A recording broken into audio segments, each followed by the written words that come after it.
presentar al lama Eduardo Herrera, ¿no? Que además es especialista en las culturas del Himalaya y a la par cuenta con un posgrado del Colegio de México, con especialidad en China. Y además es traductor de la lengua tibetana, nepalesa, china, que me imagino que parte de absorber la cultura, pues es la lengua, es el idioma, es todo esto, y fundador del Centro Himalaya. Así que para mí es un honor tenerte en este espacio, Eduardo. Gracias, pues muchísimas gracias, Mónica, pues estar acá es un privilegio y efectivamente tuve el privilegio de estar allí con el grupo de Revolución Personal.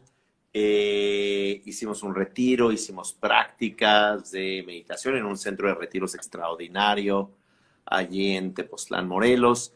Y creo que sin duda que los seres humanos fundamentalmente estamos buscando conectar con nosotros mismos.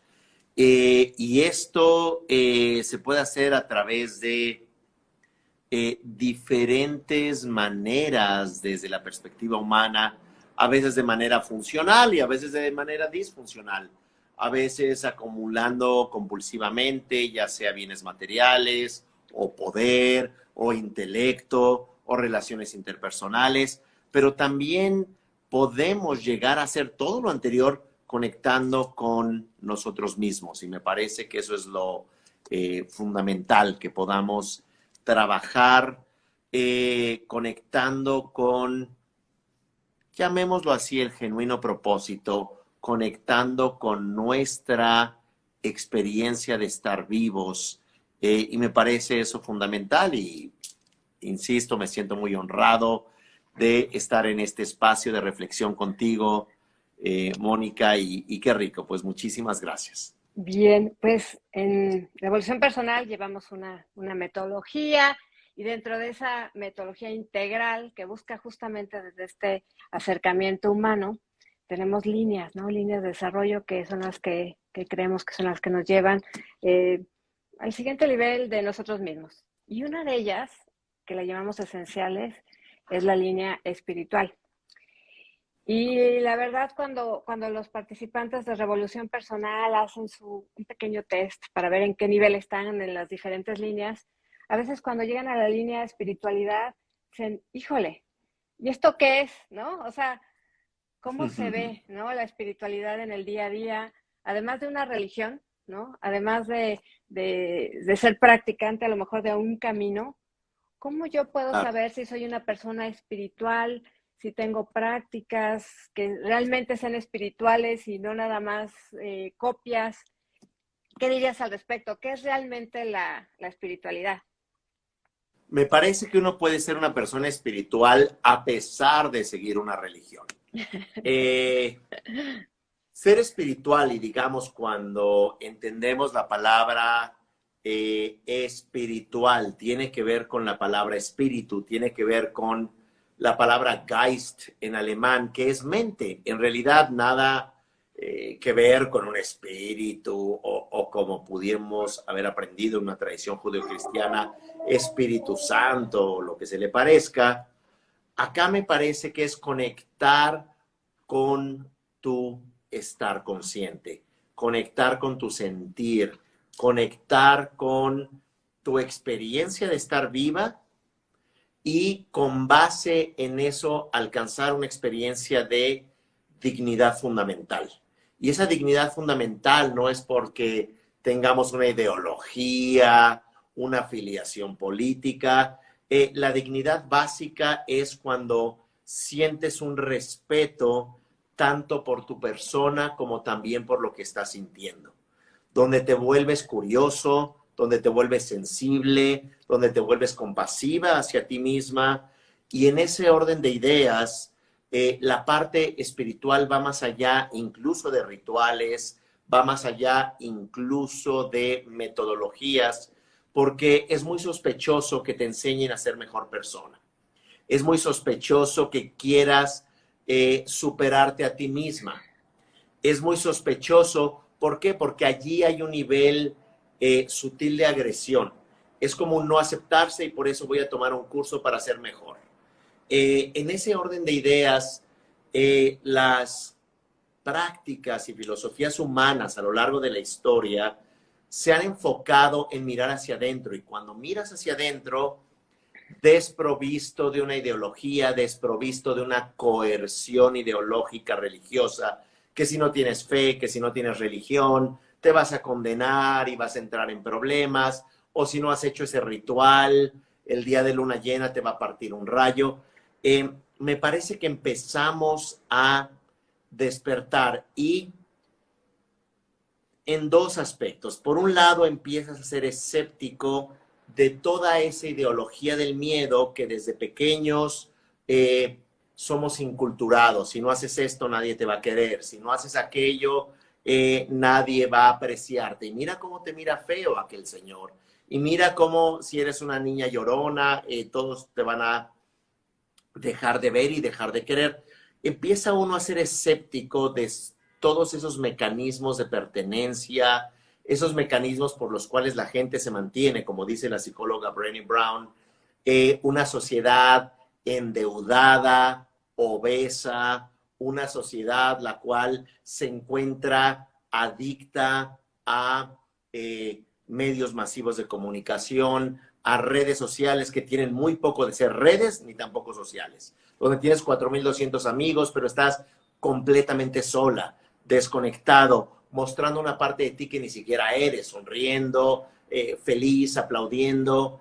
Y es en ese contexto que cuando te acercas a la espiritualidad, comienzas a conectarte con un nivel de escepticismo de todo aquello a lo que crees, y por otro lado comienzas a encontrar un nivel de dignidad, un nivel de confianza en tu propia experiencia.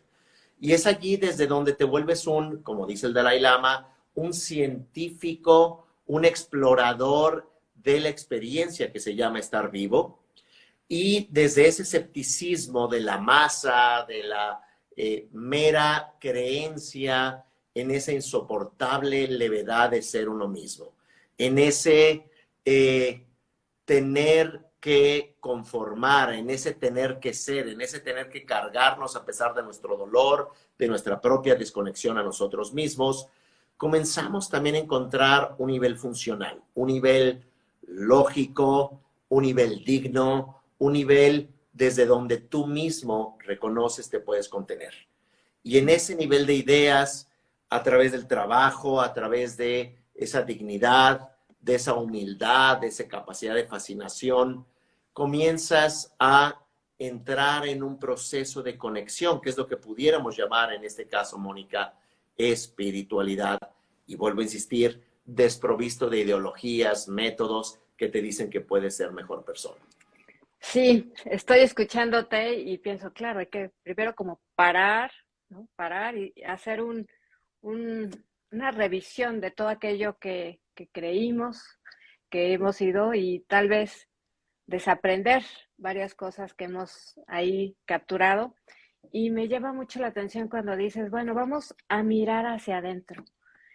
Y eso suena fácil, y a la vez cuando digo, a ver, ¿cómo miro hacia adentro? ¿No? ¿Cómo se hace eso? ¿Cómo es mirar hacia adentro? Una de las formas de comenzar a mirar hacia adentro, me parece, Mónica, es comenzar a mirar tu dolor tal y cual es. Comenzar a sentirte genuinamente en el momento y lo que está. Y por lo general no vamos a encontrar grandes ideas, grandes destellos de espiritualidad, intelectualidad y sentido y propósito de vida. No necesitas buscar gurús ni coaches para que te digan cómo puedes ser mejor. Es comenzar a mirar tu desconexión, lo que te duele, lo que te avergüenza. Cuando empezamos a darnos cuenta que percatarnos de esa desconexión, de ese dolor, de esa vergüenza, de ese vacío, paradójica, contradictoriamente te conecta, porque dices, me estoy percatando que no estoy tan contento, que no estoy tan bien, que mis relaciones, vamos a decir hipotéticamente, sin juzgar a nadie, mis relaciones no necesariamente son esa experiencia de sentirme esperanzado, sentirme conectado, sentirme apoyado de manera leal, sino que es como un saco sin fondo que hay que seguir alimentando, que hay que seguir gastando recursos o teniendo que ir a reuniones que ya ni disfrutas o hablar conversaciones que ya sabes el resultado, ya sabes el chiste, ya sabes el rumor, ya sabes la dinámica. Y a mí me parece que es como estar mirando en ocasiones páginas de Instagram o TikTok, desde donde ya no importa quién está haciendo la payasada es la misma.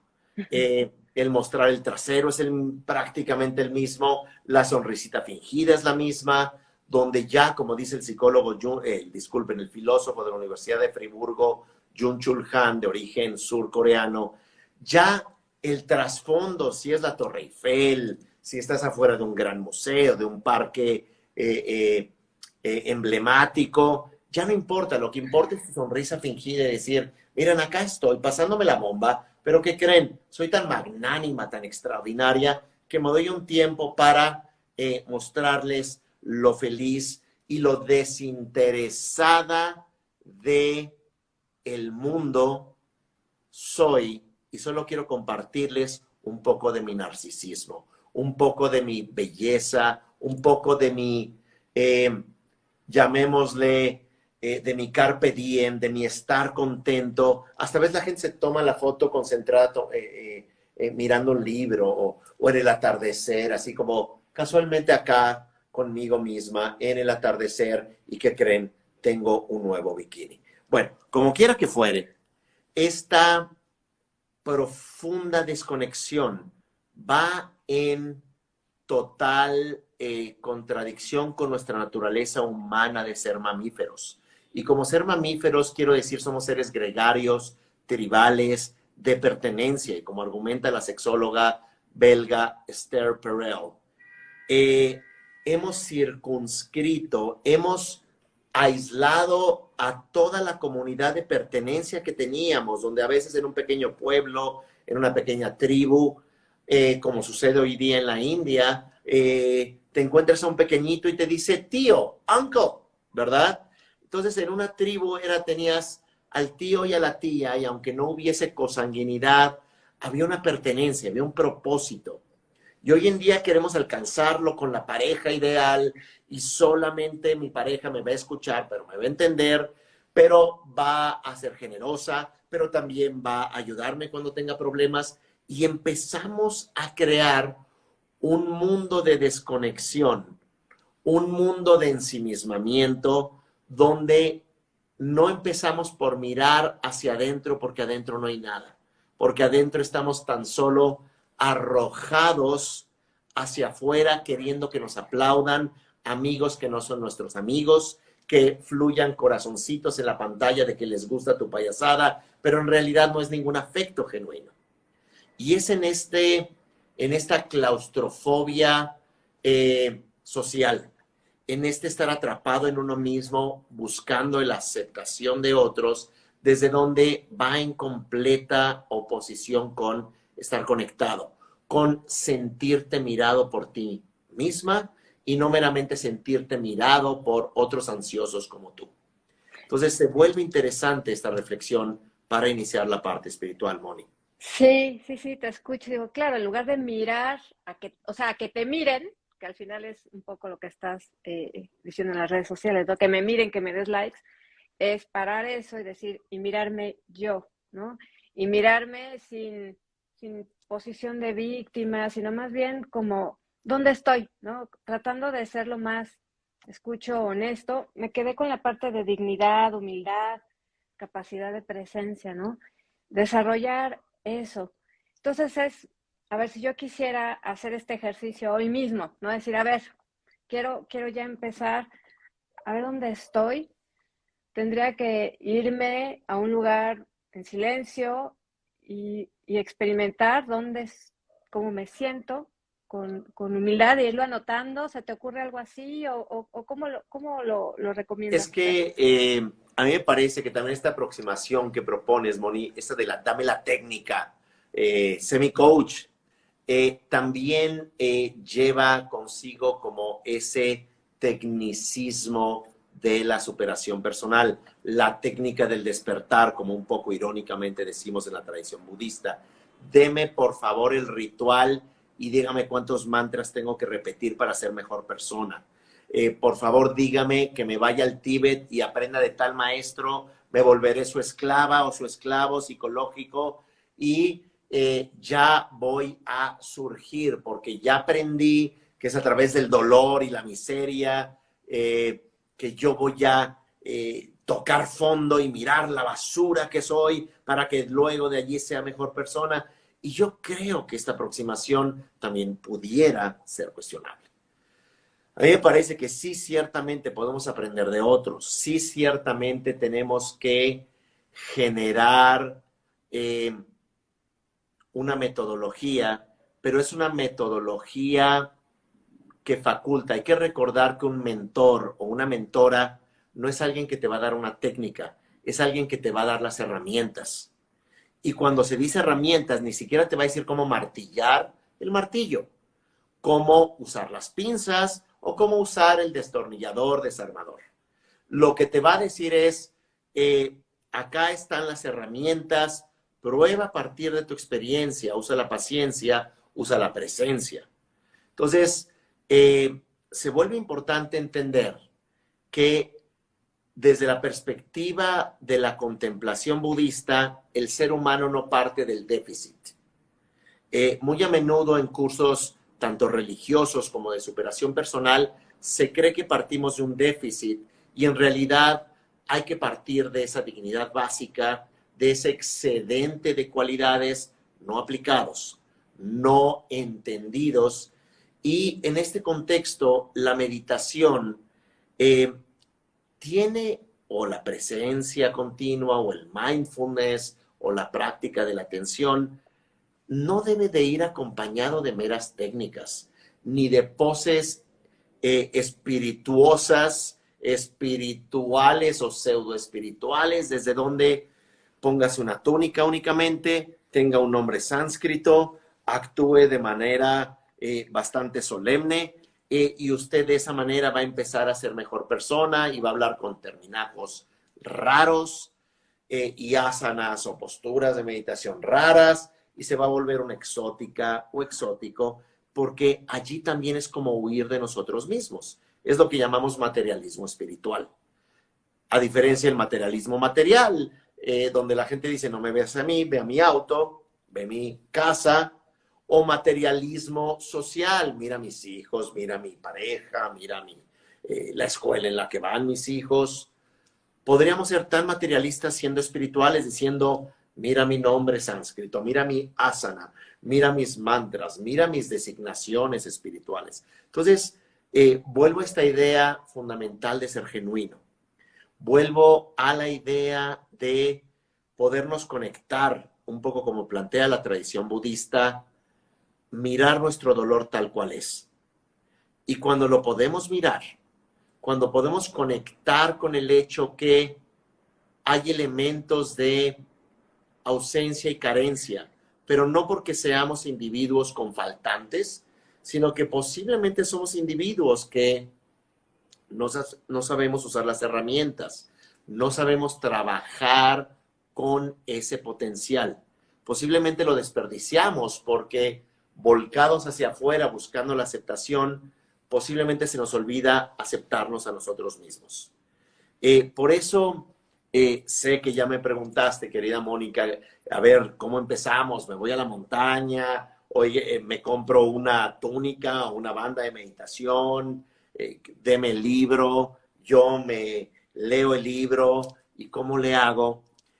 Yo creo que hay que partir de una comprensión eminentemente emocional, psicológica, psicoafectiva, para poder empezar a familiarizarnos en cómo es que estamos construyendo la realidad, tanto a nivel personal como a nivel social.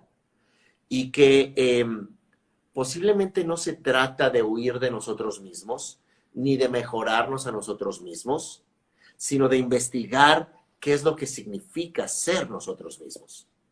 Y es en ese significado donde incluso las técnicas pudieran ser sospechosas y pudiéramos comenzar a trabajar con ese nivel de dignidad, ese nivel de humildad, ese nivel de fragilidad, pero que a la vez te da fortaleza. Y que cuando comienzas a observar desde la meditación, desde la presencia plena, aquello que está consciente, y que sí, ciertamente tenemos que aprender, tener una cierta mentoría para saber cómo funciona la mente y cómo proyectamos esta realidad. A partir de ese momento comienzas a estar en un terreno confiable. Y ese terreno confiable no es el terreno de la religión, no es el terreno de la técnica, es el terreno de tu estar consciente. Y que por supuesto podemos aplicar mantras y respiraciones y vibraciones y lo que uno guste, posturas, técnicas, pero ya es a partir que conocemos y que conozcamos cómo es que la mente opera, cómo es que estamos, vamos a decir, con varios parlantes o varias bocinas, digámoslo así, altavoces encendidos en nuestra mente que nos están básicamente forzando a experimentar, forzando a hacer, forzando a tener que lograr algo sin que estemos conscientes de ese silencio innato, de esa capacidad de estar conscientes, de esa capacidad de aceptarnos. Y a mí me parece que eso, en términos de espiritualidad, pudiéramos partir de la idea que somos suficientes. Pudiéramos partir de la idea que en esa suficiencia y en esa potencialidad que tenemos, podemos comenzar a trabajar, sí, ciertamente con técnicas, como lo hace la psicología budista. Yo ofrezco un diplomado de psicología budista, al igual de budismo desde la base, que no es meramente aprenderte una religión o una técnica, como más bien ver cómo estamos funcionando momento a momento y cómo podemos reconectarnos, no con una filosofía tibetana ni oriental, sino con esta experiencia de estar presentes. Y es muy intimidante, es muy incómodo escuchar una y otra vez que la responsabilidad está en nosotros, que con esa gran suficiencia y ese excedente que somos, tenemos nosotros que hacernos cargo de esta experiencia.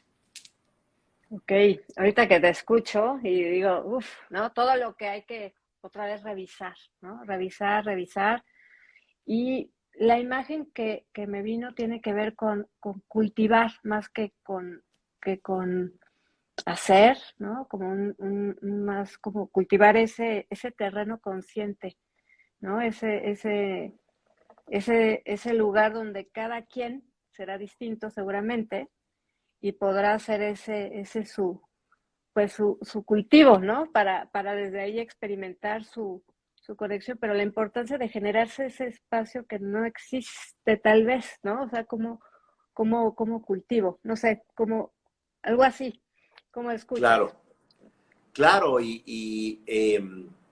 a ver si esto suena entendible o aplicable, pero a menudo las propuestas de desarrollo personal o de desarrollo espiritual o desarrollo religioso, todos respetables, no hay duda de ello, se ciernen en el individuo. ¿Qué voy a hacer conmigo? Incluso donde las palabras de dónde vengo y a dónde voy, cuál es el propósito de estar acá, qué debo hacer, qué no debo hacer, se internan en esta a veces compleja, a veces convulsa, perdón, experiencia de ser uno mismo. A veces se le compara al ser con una maquinaria que si no se le da el combustible y el cuidado o servicio adecuado, esta maquinaria va a mal funcionar o se va a averiar.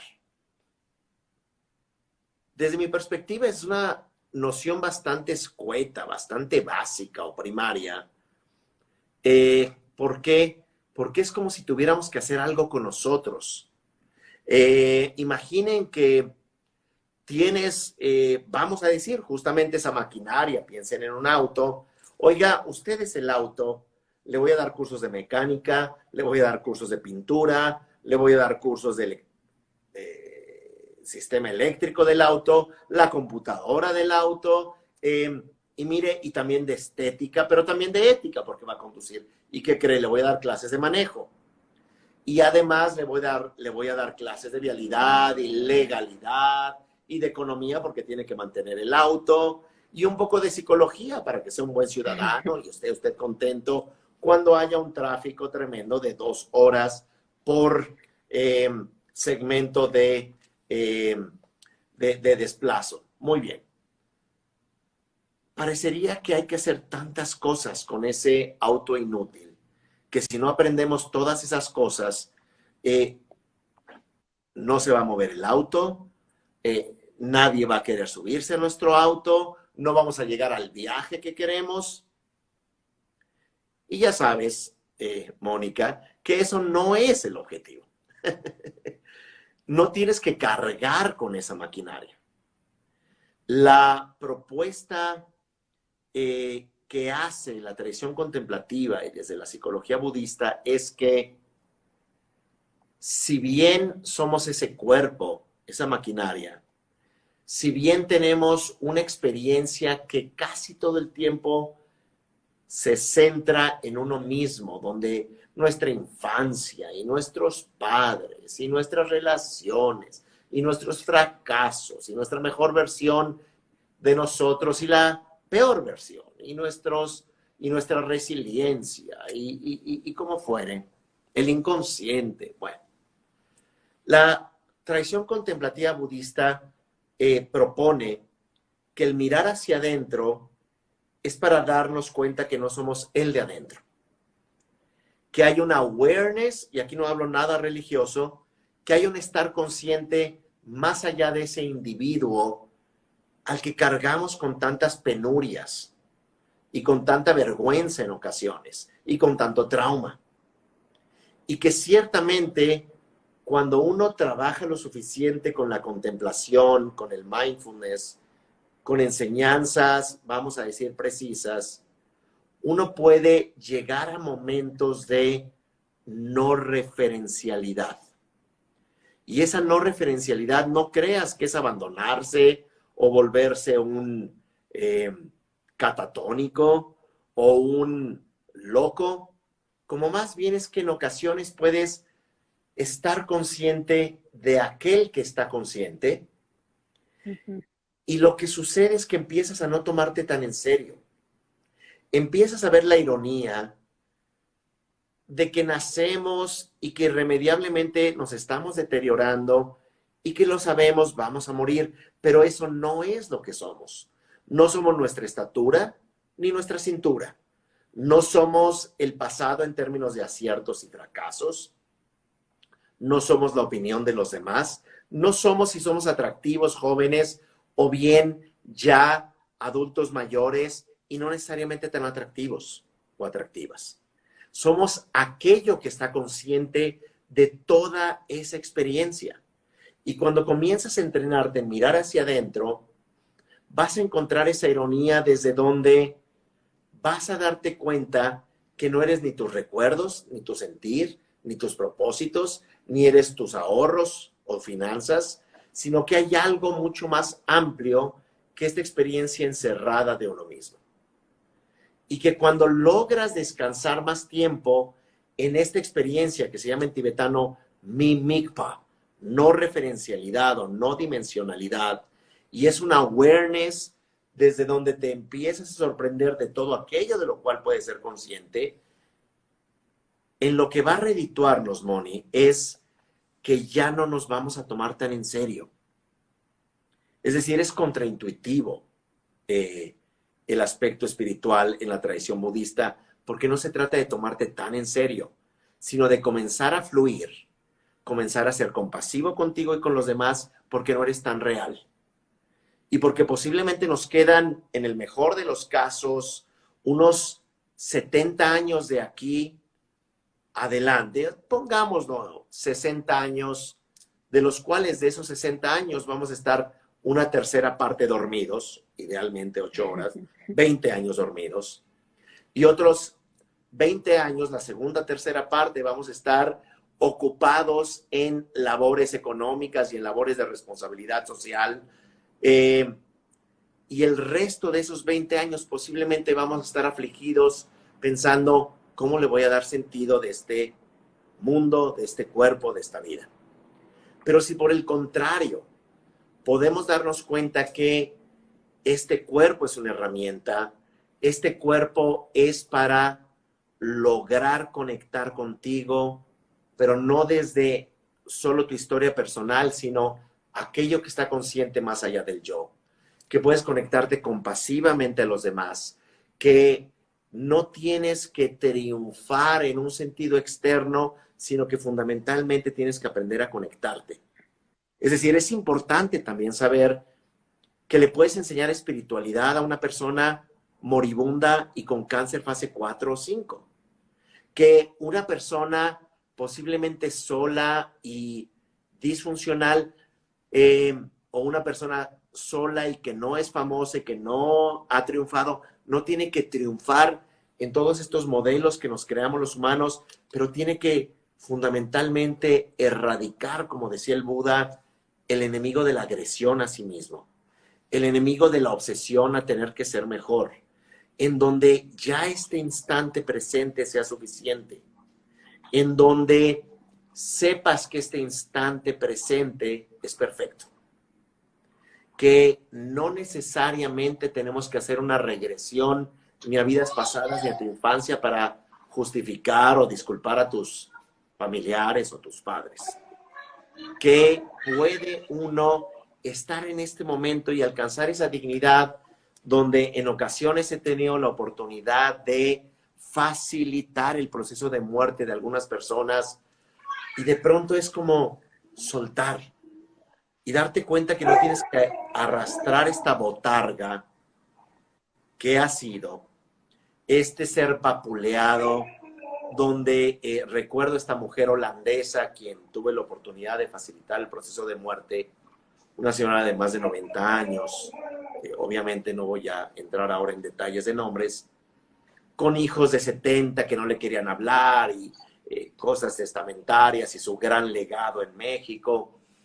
De pronto esta mujer, al soltar, al fusionarse con ese sentido de estar vivos pero en el presente, sin tener que colgarse a sí misma ni a sus logros y fracasos en la vida, este instante presente como algo suficiente, esta capacidad de conectar con el estar consciente, más allá de ese historial tan complejo y multidisciplinario, te lleva a un estado atemporal. Y esto está investigado incluso por el neurocientífico Dan Siegel, que ha sido invitado a la Ciudad de las Ideas, gran exponente, autor, conferencista, que te habla de ese estado de awareness. Él le habla el círculo del awareness.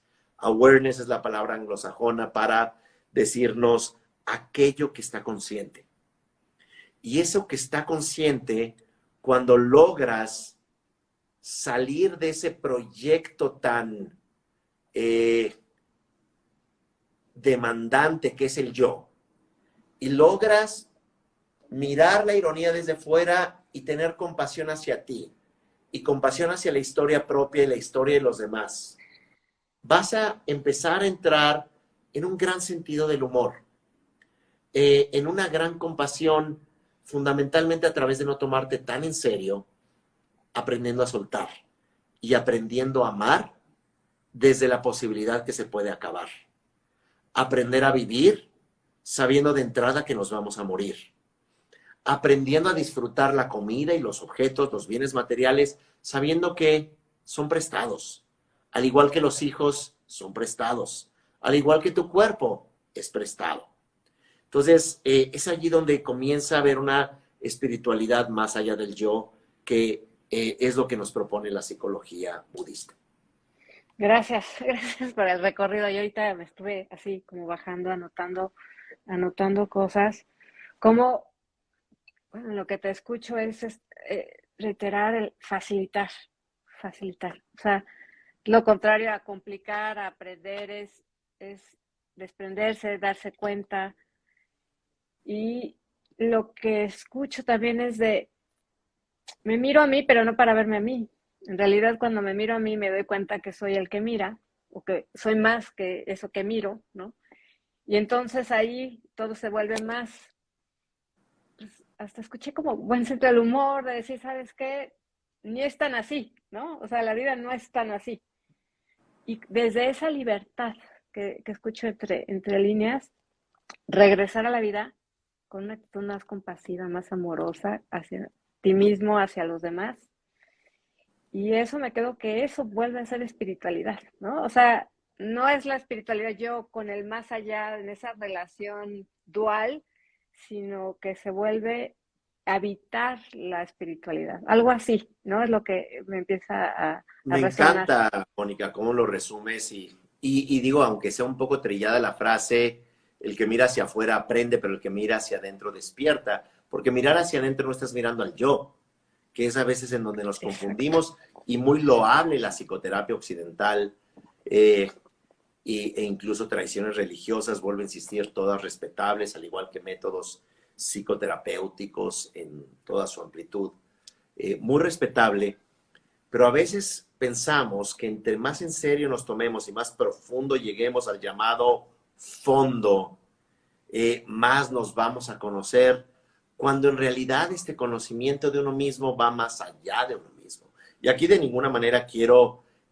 traer una narrativa necesariamente teológica, ni mucho menos religiosa, quien lo siga muy respetable, pero es esta parte desde donde despertar significa ir más allá de la referencialidad, de la claustrofobia, del ahogamiento, del aislamiento de uno mismo, como que tratando de arañar la vida porque hemos sido lastimados. Y en este contexto, esa gran ironía, esa incluso gran carcajada, tiene que ver con no tomarte en serio, tiene que ver con amar al otro y amar la vida y amar el momento, porque todos los momentos son presentes. Y amar al otro porque el otro es el reflejo de tu potencialidad más allá del tiempo y del espacio. Y cuando ves la dignidad básica en los objetos, en las personas, en el tiempo, nos empezamos a dar cuenta que son un reflejo de esa libertad interior, de esa, usando muy bonita esa palabra de revolución personal, esa revolución del interior para despertar. ¿Y por qué? Porque cuando deslocalizamos el objetivo de la experiencia, y deslocalizarlo es descentralizarlo. Entonces comenzamos a mirar cómo más allá de tener que desenredar el muñeco o la muñeca de trapo que somos, miramos este muñeco de trapo o hilar que nos conforma de diferentes, vamos a decir, nudos y diferentes telares, nos damos cuenta que todos estamos hechos de circunstancias conectadas. Estamos profundamente conectados, como dice este científico Tom Chi, pueden buscarlo en TED Talks, una charla que dice todo está conectado, everything is connected, y hace una comparación maravillosa de bacterias, de organismos unicelulares, procariotas, y cómo estos organismos primigenios de hace miles de millones de años tienen una estrecha relación con el oxígeno que respiramos. Y cómo las explosiones cósmicas de hace 45 mil millones de años tienen que ver con el hierro, hierro como el mineral, que es un componente, esencial en nuestro corazón para procesar el oxígeno. Entonces nos damos cuenta que todo está conectado. Dicho de una manera más bonita y más poética, como decía el astrónomo Carl Sagan, estamos hechos de polvo de estrellas, literalmente. Digo, es bonita poesía, pero estamos hechos de sucesos que ni siquiera tenían que ver con nosotros. Por eso cuando decimos a nivel adolescente a mamá o a papá, pero yo no te pedí nacer, bueno, pues ya estás acá. Entonces tenemos que hacernos cargo de esta experiencia. Y que parecería ser que ese conectarnos con nuestra experiencia, con esta oportunidad de estar conscientes, parecería que entrenar el awareness, entrenar la presencia plena, nos da la posibilidad de aceptarnos más, de conectarnos más, de no tomarnos tan en serio. Sí, ahorita escuché, ¿no? Hay que hacernos cargo, ¿ok? Y luego es hacernos cargo y aceptarnos que ya somos suficientes. Entonces, evitar la paradoja de eso, que parecía, me tengo que hacer cargo, me tengo que arreglar. No, no me tengo que arreglar. Hacernos cargo, no, tampoco es víctima. Hacerme cargo es ver al muñeco, ¿no? Verlo. O sea, lo que es no hacerse cargo es no ver al muñeco, creo, ¿no? O sea, va por ahí y empezar a que miren al muñeco otros, ¿no? Y una fase del muñeco. Me encanta la idea del muñeco. Claro, y esta frase que dijiste que me gusta mucho, que es el pensamiento paradójico. Somos una contradicción. Heidegger decía que somos seres para la muerte, y en este libro, El ser y el tiempo, este ser y el tiempo, este Sein, el ser, un Zeit en el tiempo, estamos atrapados creyendo que somos este ser en este momento, aterrados, tanto que, voy a decir algunos ejemplos, que nuestros hijos crezcan y se vayan, pero que tampoco se queden. Que mi pareja sea la misma, pero que cambie, porque es un poco aburrido. Pero que yo pueda cambiar un poco, porque ya noté que no soy tan perfecta, pero que también mantenga mi esencia. Quisiera aprender mucho, pero que no olvide mis fundamentos. Entonces, se vuelve algo así como el 31 de diciembre de todos los años estamos diciendo de lo que nos queremos deshacer y la nueva persona en la cual nos queremos convertir. Entonces, esa paradoja es poder estar conscientes que habitamos este cuerpo, pero que fundamentalmente somos la presencia consciente momento a momento. Y que ciertamente sin este cuerpo y sin estas relaciones y sin estos vínculos y sin ese alimento que está idealmente en la cocina, no podríamos sostenernos, y que tenemos responsabilidades como pagar cuentas de electricidad, ahora que está de moda particularmente en Europa, y energía, ¿verdad? No es paradójico, no tenemos que irnos a esa montaña y empezar a comer comida cetogénica y abandonar esto o aquello y ya no mirar redes sociales porque ya tenemos que ser más puros y volver a la esencia. ¿Cuál esencia? ¿No? Tenemos que fundamentalmente aceptarnos, y en esa aceptación es comenzar a explorar que en esa paradoja que tú mencionas, Mónica, estamos atrapados en el tiempo, somos ese ser atrapado en el tiempo, donde el presente no acaba de ser cuando ya es pasado, y el futuro que tanto ansiamos nunca llega, y cuando ya llegó ese futuro, prácticamente es un presente pasado, pero donde seguimos ansiosos de resolver nuestros problemas y ser más perfectibles y ser más amorosos o más espirituales, y al final se nos va la vida no aceptándonos, no conectándonos porque siempre hay una nueva técnica, una nueva religión, o hay un nuevo mantra que aprender en el budismo, que cuando uno comienza a estudiar budismo, no se acaba. ¿Por qué? Porque la mente tiene múltiples posibilidades, pero el mensaje fundamental menciona Bodhidharma, el gran fundador del budismo, Chan o Zen, ¿verdad? Siglo VII, de origen indio, nos dice, todas las enseñanzas están enfocadas en despertar en el momento presente más allá de la referencia del yo. Y si te pasas estudiando incluso solo el budismo y repitiendo sutras y mantras, vas a ser un fanático. Quien se pasa defendiendo el budismo es un fanático. Porque lo más importante es estar en ese estado no referencial que se llama despertar. Y despertar es, en sánscrito, Buddha. No un varón, no un individuo que vivió en la India hace 2600 años. No, es un estado cognitivo.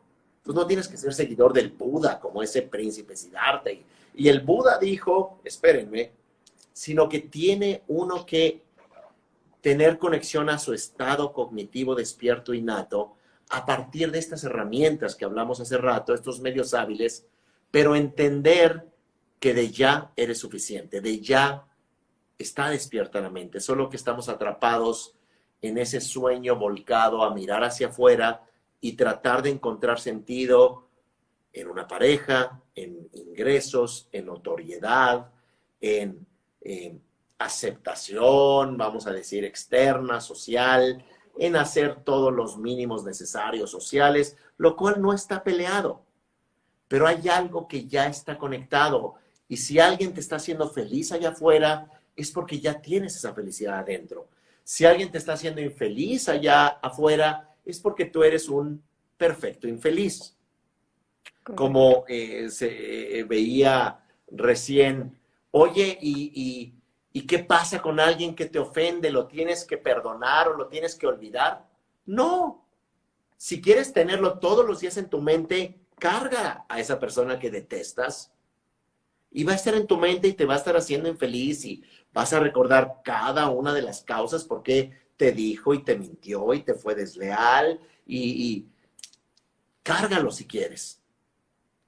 Está no afuera, está en tu mente, se está conectando con un dolor que uno tiene.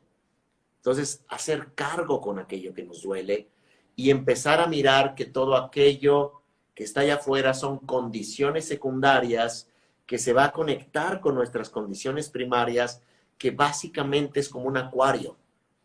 Y este acuario donde están los pececitos y qué sé yo, en fin, toda la vida allí de un acuario, tortuguitas, lo que uno quiera tener, ese es el entorno mental y emocional, es el ambiente. Los peces o la vida que hay allí, las plantitas, es tu vida emocional y simbólica interna.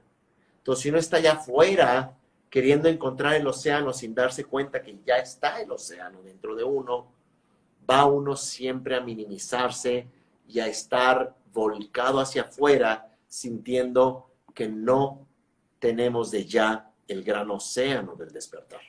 Me encantan las imágenes y te quiero agradecer las imágenes porque, bueno, al menos a mí me hacen mucho sentido ahorita que decías el arrecife y el pececito y el entorno, que tal vez el agua sea la espiritualidad, ¿no? Eso que no se ve estando ahí, ya adentro, y no darse cuenta que ya estás inmerso, ¿no? Nada más es darte cuenta del agua, que es bien difícil mientras estás nadando, ¿no? Nadando en eso.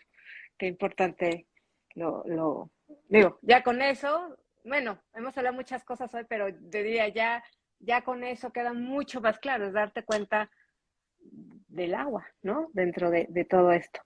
Y también quisiera, ahorita que nos has regalado tantos referentes, yo, si te has dado cuenta, estaba anotando. Cuando recién iba a empezar la charla, dije, ok, es un lama, vamos a aprender de las culturas del Himalaya. Y yo me anoté, digo, bueno, Brené Brown, Esther Perel, Dan Siegel, Carl Sagan. Y entonces me sorprendió, porque dije, ¿cómo? ¿No? ¿Está actualizado también en lo que sucede por acá? Claro que sí, por lo mismo que estás diciendo. ¿no? Que es el despertar cognitivo, más allá de aferrarse a modelos mentales construidos que te pueden inclusive estorbar. Y veo que tú eres un ejemplo de cómo puedes estar basado en algo y a la vez abierto y conjuntando el todo, ¿no? Un poco eso. Sí, a mí me parece, digo, no yo el gran ejemplo ni lo que se le parezca, pero a mí me parece que es bastante fácil ser maniqueo.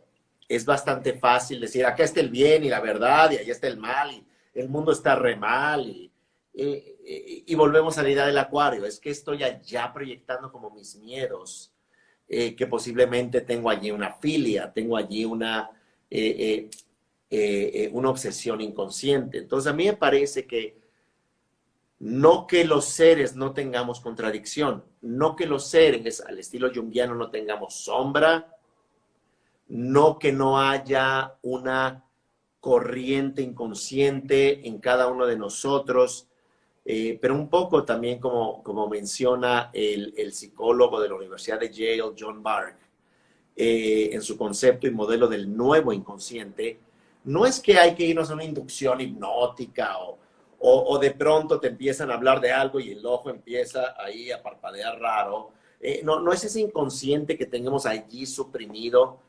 En realidad, en términos del trabajo en la psicología budista y la práctica contemplativa, entendemos que hay dos aspectos de la mente. El primer aspecto de la mente es el awareness, aquello que está consciente, que ya hemos un poco abundado, pero aunado con ese awareness, ese pequeño acuario, que cuando le echaríamos luz a ese acuario, pensemos un reflector, ese acuario se va a ver reflejado como en una pantalla geodésica o de 4D, como hoy en día pudiéramos hablar de esas pantallas, donde no nada más es 3D, sino que además te cae el aire y te cae agua y qué sé yo. Proyectamos esa realidad afuera, pero no cualquier realidad.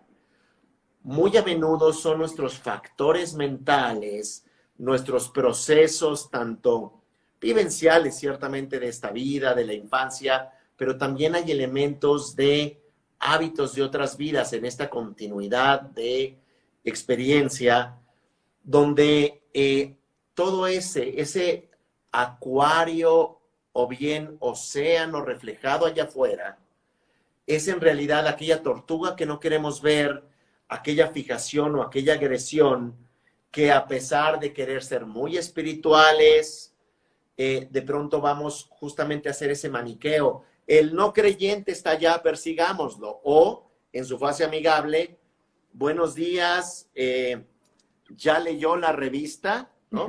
O como vendedores de multinivel, tratamos de convencer a otros.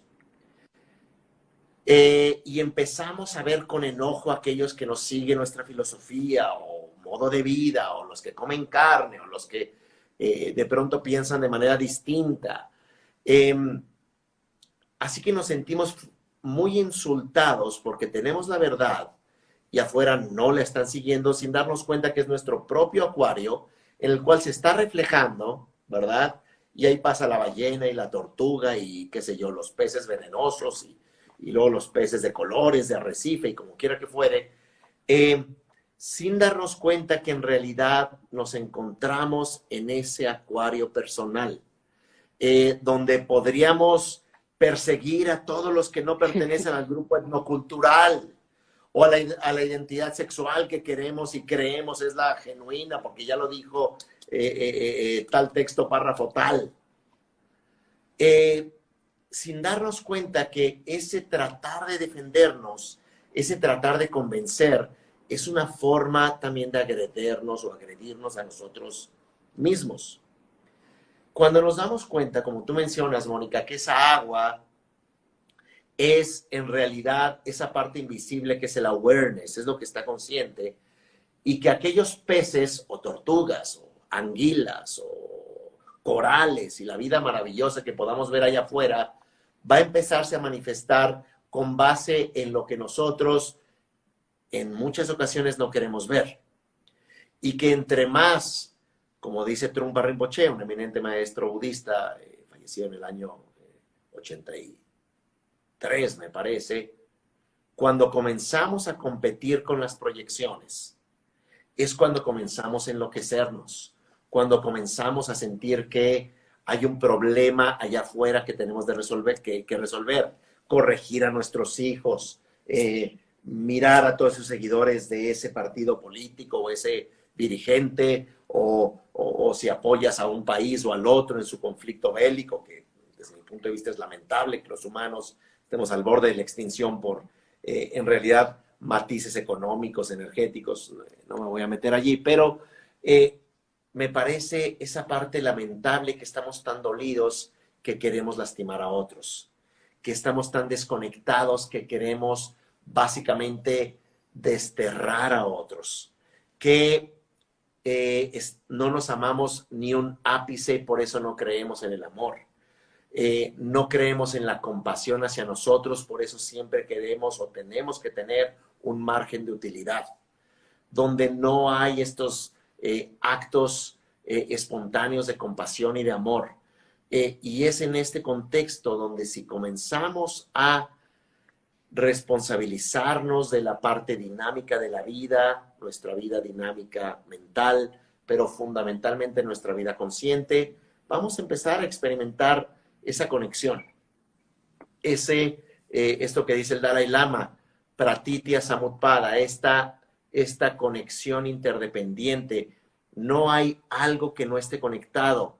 Y cuando nos sentimos conectados en tiempo, espacio, también nos vamos a dar cuenta que es gracias a la compasión que te conectas a la dignidad de todo lo que hay.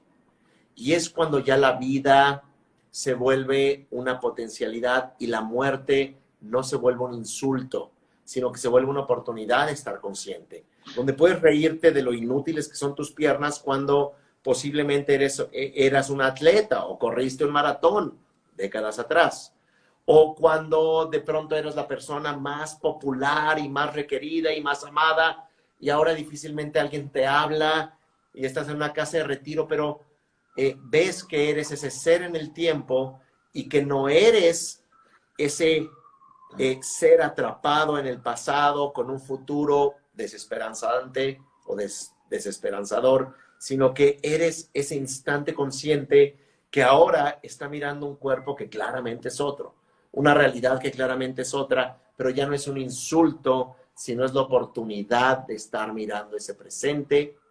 Como se dice en las enseñanzas Dzogchen, hay 3 enseñanzas fundamentales, rápidamente: apuntar a la genuina condición de la mente más allá del tiempo y el espacio. 1, 2, confiar en esa experiencia que en todo momento está allí. Y 3, descansar en esa comprensión y en esa experiencia de no separatividad. Entonces, ese pensamiento paradójico ya no es melancólico, ya no es insultante, ya no es el castigo divino, ya es algo que nos sitúa tanto en el mundo, que hay que estar interactuando, pero en esa referencia que no necesariamente es a partir de un yo. Gracias. Esa sería un poco la definición de espiritualidad. Gracias, Eduardo.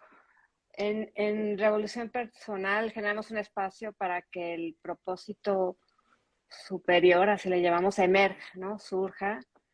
Y antes de empezar, nos hiciste favor de compartir tu propósito superior, que me gustaría aquí leerlo, compartirlo.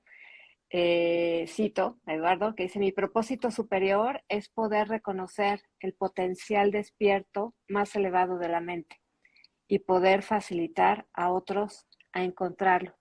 Mi pregunta y última pregunta es: ¿dónde te encuentran otros para que les puedas ayudar a facilitar encontrar esto? Gracias, Mónica. Y bueno, pues insisto, honrando y agradeciendo esta invitación, con pues la cariño y amistad con Raúl, ¿verdad? Que ha hecho estas importantes herramientas y esta apertura. Me pueden encontrar en centrohimalaya.com, Centro Himalaya, también allí en Instagram, en YouTube, en Spotify, en los podcasts de Apple y de Google, al igual que en iHeartRadio. Hay podcasts enteramente gratuitos con más de 200 programas, insisto, gratuitos, sobre diferentes tópicos que nos pueden ayudar a reflexionar, donde no se dice ninguna verdad, pero se dan herramientas, porque es sospechoso cuando alguien tiene la verdad en sus manos. Entonces, son herramientas, vuelvo a insistir. Entonces, centrohimalaya.com. De hecho, tenemos un retiro de meditación que empieza la próxima semana, la ilusión de la enfermedad. Entonces, pues, ayuda mucho también a trabajar con herramientas y eso es lo bonito, que es muy halagador, por ejemplo, las herramientas que ofrece Revolución Personal, las herramientas que ofrecen diferentes personas, grupos, mujeres sabias, hombres sabios. Me parece eso muy importante, donde no hay un choque de culturas o una competencia. Es todo aquello que enarbole, que haga homenaje al potencial y a las cualidades humanas, es extraordinario. Bien, pues bienvenidos. También tenemos aquí en Revolución Personal un post donde vienen los datos de Eduardo. Para mí ha sido un honor. Muchas gracias por todo lo que nos has compartido, Eduardo. Gracias, Mónica. El honor es mío y en verdad muchas gracias por invitarme. Un gran placer y un abrazo a ti y a todas las personas que hacen ese maravilloso equipo de Revolución Personal. Muchas gracias y buenas noches a todos. Hasta luego. Gracias. Hasta pronto.